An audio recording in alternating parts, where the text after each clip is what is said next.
extra time. Stephen, CSK has won now 3 back-to-back matches as a result. You would have been hoping a little earlier it would have happened in the tournament. What has brought about this positive change in the team as both batting and bowling have given well-rounded and a complete performance? Well, I think we've naturally got better. We openly had some challenges around the balance of our side. We had some setbacks early on, players leaving and COVID.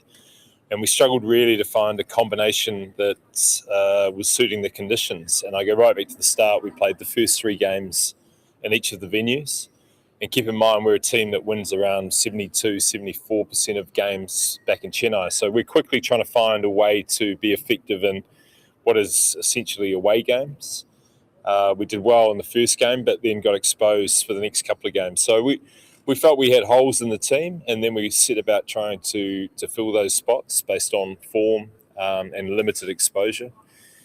And it just didn't quite click. And then tactically, some of the batting and bowling decisions with due and no due, we couldn't really work it out. And it was just the start of the tournament was just incredibly frustrating. But we stuck together really well, which I was proud of. And one of the focuses was that we kept getting better.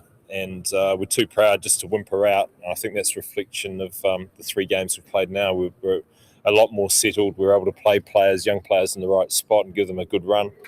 And also the pressure's off as well. So when you're knocked out of a tournament, it does change the mental aspect of your side. And we play with a bit of freedom and played how we can play. So we're pretty proud of that, how we stuck together. But we're obviously disappointed that we couldn't get onto it a little bit earlier, as you say.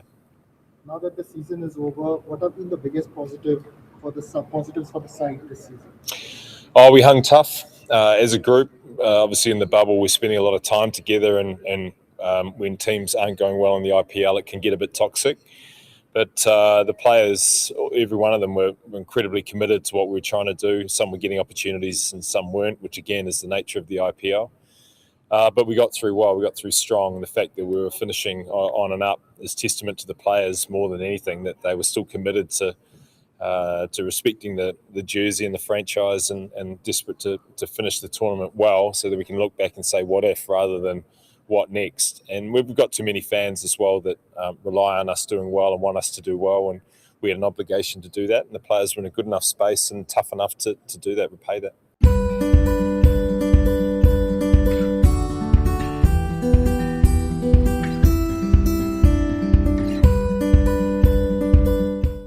Ruturaj Gaikwad, and again another good performance from him. How do you plan to groom him for the future as well?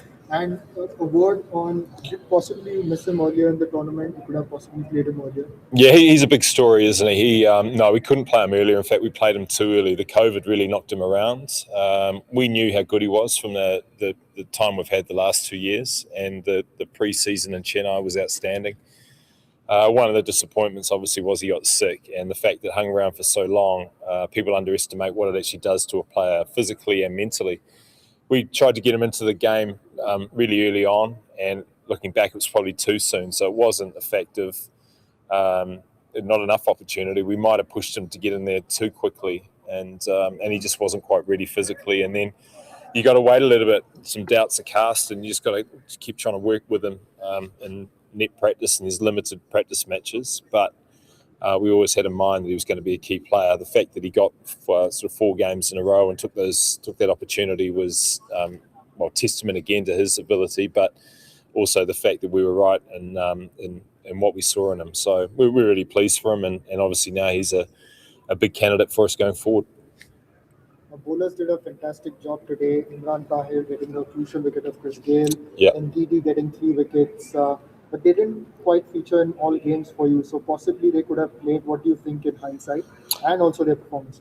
Oh, I'm not going to deal in hindsight. We had Josh Hazlewood also who played limited games. Where we were in trouble is that without our Indian batters, we had to fill those gaps with international players. And whilst you'd like to play all your internationals, when you're having to fill a gap at the top of the order, it puts a squeeze somewhere else. So we had to rely on our Indian seamers and only one sort of overseas bowler at a time, if that. So that's where the squeeze goes on. It was the fact we had to fill the slots that were usually taken by Indian players at the top, and just rejig our side. So it wasn't that we didn't want to play them. When you got one of the best T20 bowlers in the world sitting on the sideline, it hurts me just as much as some of the experts saying, why is he not playing? But they have to think deeper than that as to what's going on in the balance of the side. And that's one of the greatest challenges of selecting each side when you've got so much talent on the bench.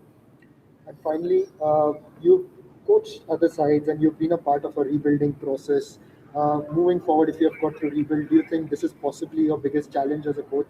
No, it's a great challenge. It's actually great fun. Yeah, there's responsibility around it. But when you get the likes of Rudaraj come through and some of the players getting the mix of youth and old, and we go back to the first team that Mr. Srinivasan picked, Indian Cement CSK picked, and how right they got it.